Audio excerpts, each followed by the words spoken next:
Yes, you can see it already. Here he is again. The man with the big orange hands. Or are the orange hands just lying back here today? The first thing I noticed is that with my nice new sand-colored hands, I can't operate the touchscreen. In addition, at least one number is available. Too small. Greetings to you, Chinese. They were cheap, demo, and so on. Any use for crafting or working gloves if you can still get them. But I think just the fact that you can't operate the touchscreen with them. What do I have here today that's so great? This is quite a powerhouse. It's brand new. I actually bought this with my own money, so I bought all the others with my own money too, but this one isn't purchased directly from the dealer. Behind me is still the packaging material, and this is some kind of attempt to buy new, make a video, and sell it on iGam. I'm making a special video about that because the thing is really complicated. Now I just wanted to show it first. This thing is huge. This is a Diana. Model 350. Panther. T. What does that mean? Yes, everything has its meaning these days. You can only see my beard as always. That's intentional. That's the system here at Diana. Or I should say with the dealer, it's called the Diana Panther 350. And it usually says T there too. Yeah, why not?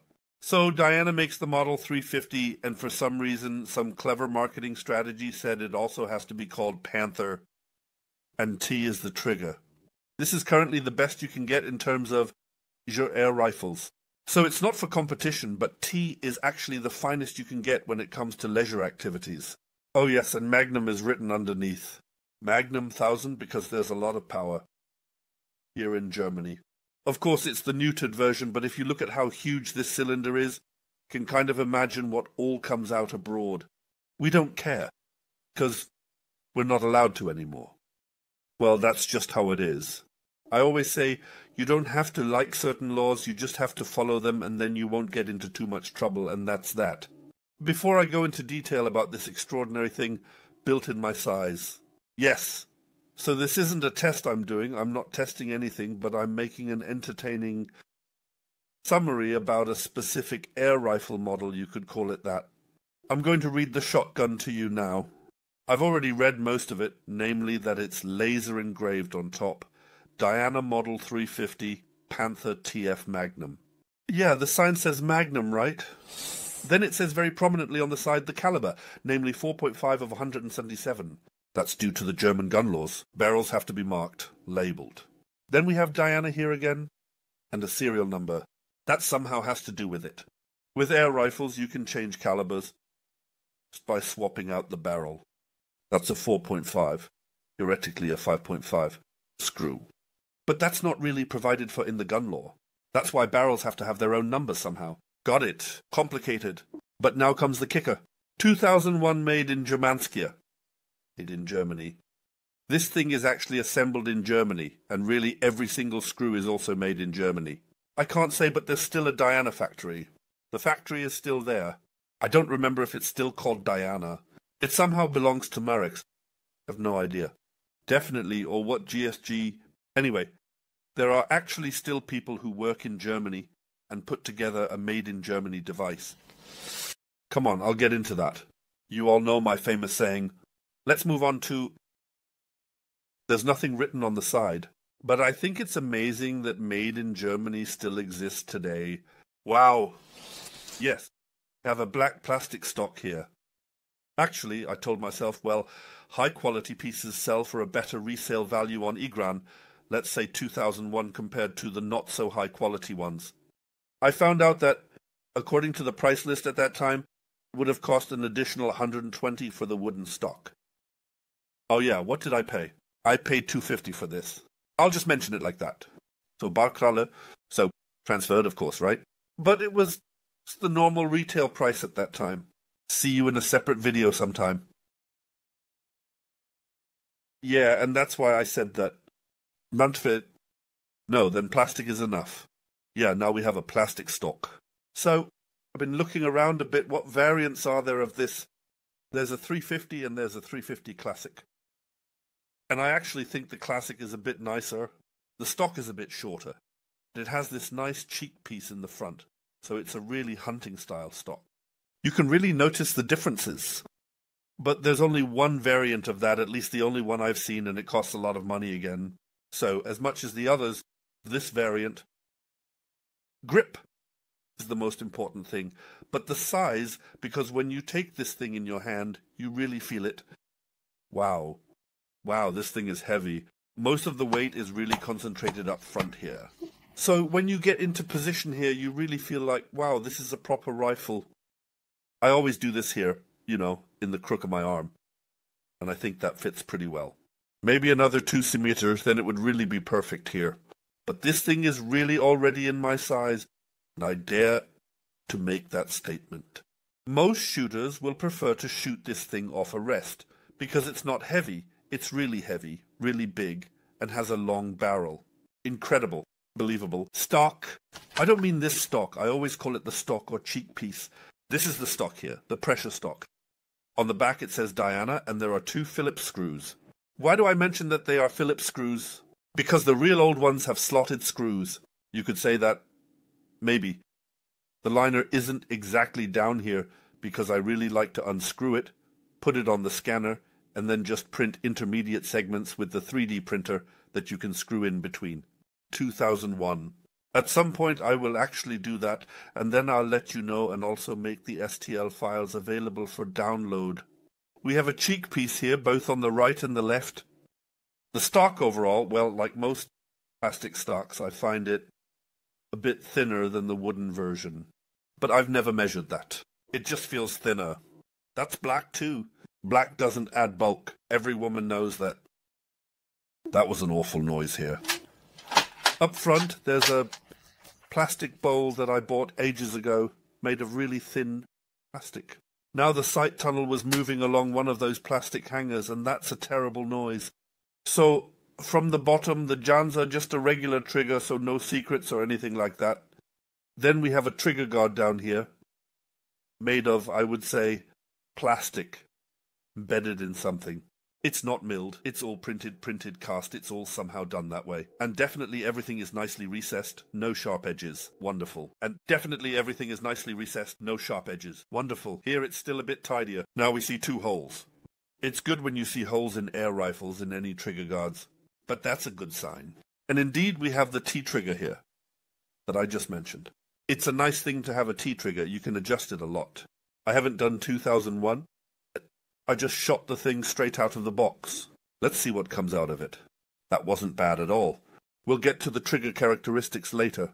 But I can already say, yes, that's how you want a trigger to be. That's how it should be.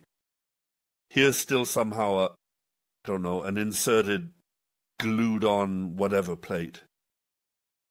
I don't know why. I don't know what's underneath that, but I'll mention it. So, we've got that covered too. Then I'll hold the shotgun up to your nose again. Even though this shotgun isn't a rifle, I know that I'm even doing it. I know. You're not really here. You're just a camera. Otherwise I wouldn't be holding the bang so close to your face. You can do that with the camera. It's a grain tunnel. It's a rectangular grain.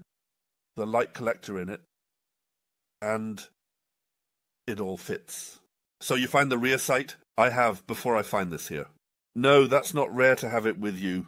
That's mine. So before I mount the CFN barrel, I first checked the rear sight and front sight and found that it fits. That's good. The rear sight cut out. Perfect. You did it just right. Then I'll hold the rear sight in the picture. Yeah, just a rear sight, right? Plastic adjustable in height and side. Classic leaf sight. You can see here how the screw up top can be moved. But there's a crack in it, right? I'm telling you, plastic. But everything is nicely done. I really enjoyed talking about the new Diana stuff here. This is a new Diana thing. But so far, they've actually done quite a lot right, in my opinion. We mentioned the rear sight, it's there. The barrel cover in the front. I don't know if that makes any sense, if you really need that. I think in the end, it's probably cheaper to just plug it on than to have to mill something out and then screw something on. In the end, it all comes down to the price. But in the end, you get a front sight tunnel. You don't find that everywhere. The front sight protector is a great thing. So, that was the exterior, or did I forget something? A highly annoying automatic safety. You know I hate those things. But it works well. It clicks when you activate it. You can feel it too. All right, we go. Here we go. I always look down here at the little monitor, make sure the microphone isn't too much in the way. When I take the microphone away later, I'll be much further away too. That's why it has to be somewhere. So, you normally open it up, like this, and then in the front, nothing happens at first. Because this thing has to be 1 meter here. I didn't even know they were looking at the camera like that. That's definitely 1 meter, and the leverage at this distance isn't enough to open the thing like that. You really have to hit it sometimes. Right now, I usually do it like this, really gripping it because of the unbelievable size of this gun, and then I just hit it here once, and you see, it works. No, you can't see it, but just trust me, it works. Then it works like butter. The other day I really complained about a rifle that you had to hit. But did it hurt this time? And that's not the case here. So maybe not necessarily stopping down here works too, but then you have it here. You really carry a lot of weight with your index finger. I don't know if that's such a good thing. So, gripping it. Just hit it once. Now the sound check is coming again.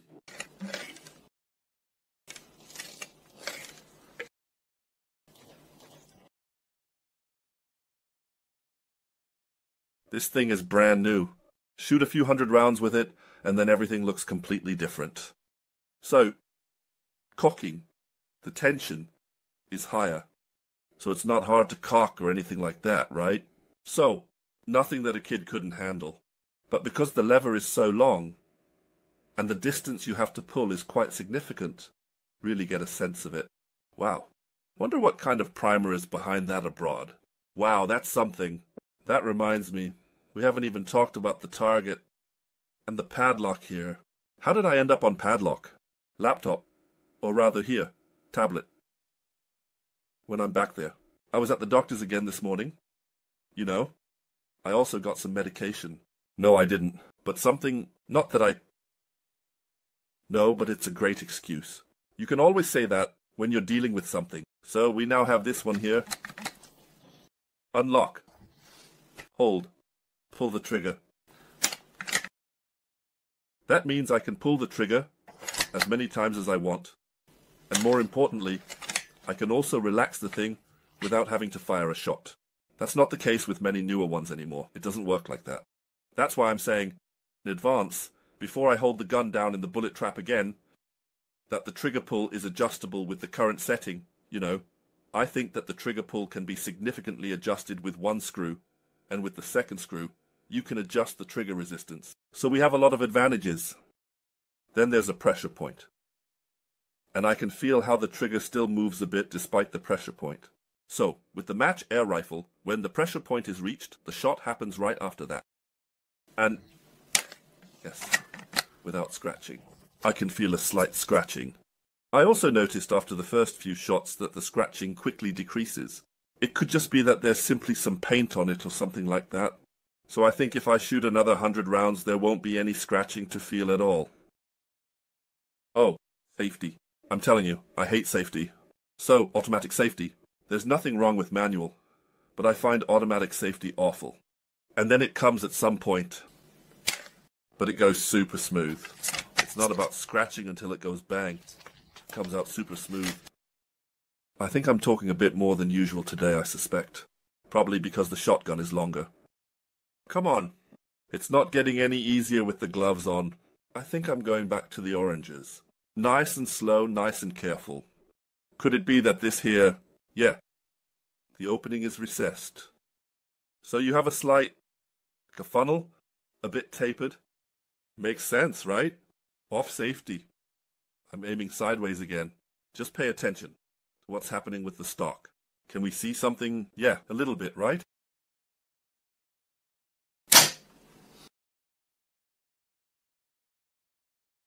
So, without having to think too much, or compare a lot, this is the hardest recoil I've ever felt with an air rifle. Of course, not everything goes into the projectile. The projectile recoil is always a maximum of 7.5 joules. But with this thing, wow, something happens. I think that more mass is being moved in here. So, when the piston snaps forward, the recoil is stronger, and when it hits the front, the push is also stronger. Overall, you get the feeling something is happening. So, since I probably won't be able to handle the other thing with these gloves either, you see, I got 2 pairs. 1,000. I'm putting on my loose, low-quality work gloves again. But the advantage is that thanks to this rubber coating, I can use touch screens with them. I still have a pair of leather gloves from the security sector somewhere down below.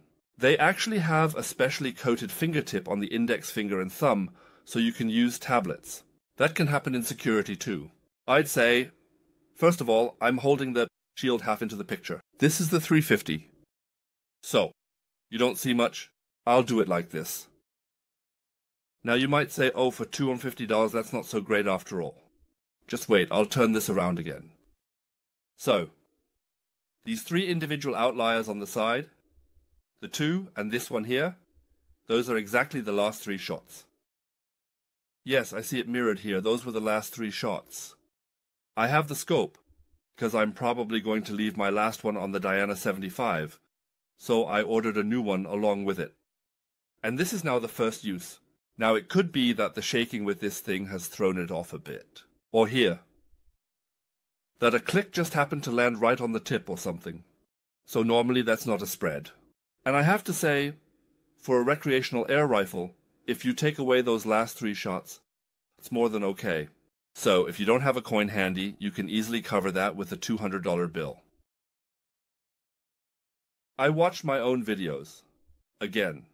And even with much, much worse things, I said it's totally fine for a recreational air rifle. Then this is actually very good for a recreational air rifle, but really good. I can't really say what's going on when you shoot the unaltered version abroad. Because someone once said, this air rifle is designed for 750. 750, yeah. That would be nice for 7.5 joules. And that also affects the barrel profile, like the twist length, for example. That all has an impact. So, if I shoot an air rifle with a barrel that's designed for 30 joules and I shoot it with 7.5, then that affects accuracy and who knows what else. So, that can actually make a difference. One that I will never be able to test here in Germany. Yeah. Well, that was it. I almost think that wraps up the technical side. That wraps it up. And now it comes. So I didn't intentionally hold up the tablet until the end here. It was just a pure accident. But it's worth it. And that's the Koni. The values. Are we even still on the right air rifle? Right now? Diana 350, exactly. So, view shots. Now it's starting. The most harmless shot is 7.1, 7.1 joules, mind you. 7.3, 7.7 joules, 7.8 joules, 7.9 joules. Again, 7 times 8.0 joules, blah blah blah. Now you're probably going to say, wait a minute, that's more than 7.5 joules. Yeah, and still it's legal, because I can't just quote the regulations for the industry off the top of my head. But I really have in my head now, it's the firearms regulation, paragraph so and so much, section 3. It says that in an official individual measurement, the 7.5 joules are considered met if the average of the shots does not exceed 8.0 joules plus statistical tolerance, and the hottest shot does not exceed 8.5 joules. Statistical tolerance. That means, in an official individual measurement, the thing is completely irrelevant, even with up to 8 joules. So far, this is the hottest piece I've held in my hands. And it's legal. Yeah. It's really something. So, this thing really makes holes. Height shots. Shot count 20. You know, I always do 20. High 185 mes, low 166 mes, average 177 mes, blah blah blah. Now, of course, you can also add something about the muzzle energy. It actually depends on how hard the lead is of the respective diabolo. So, at the testing facility, at the firearms office, that's probably where it's done. They have calibrated light barriers, they have calibrated diabolo pellets, and this is calibrated and I don't know what else. So everything is correct. That means this thing works. The wooden hammer goes bang. You can really feel that when shooting. I don't think that up to 8 joules, let's say, make a difference in terms of recoil during acceleration. Rather, it's just large masses that are moving in there. I've also noticed that there aren't any or only a few videos available in German.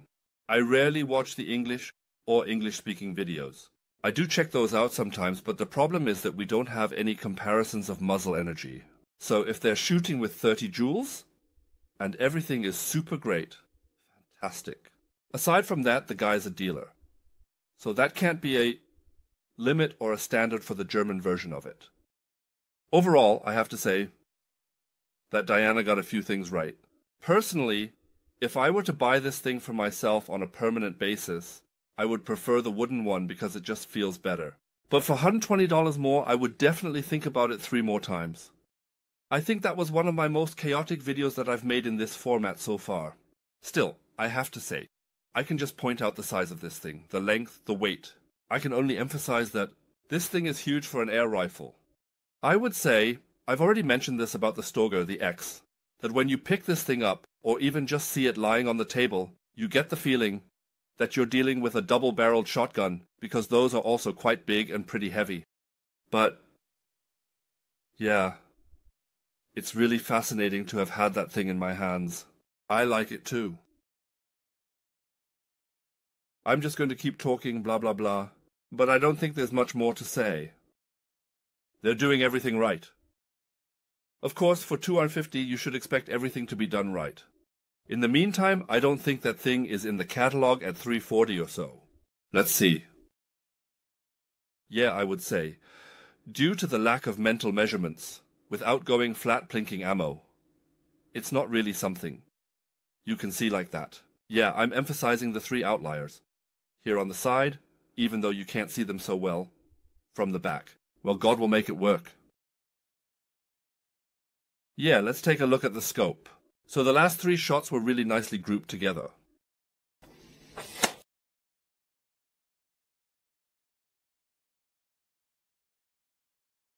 That's it for today, right?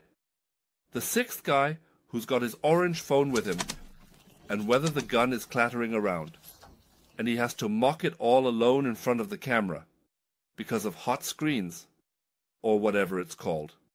All that modern nonsense. Until next time, 6th guy. 2000 and 1000.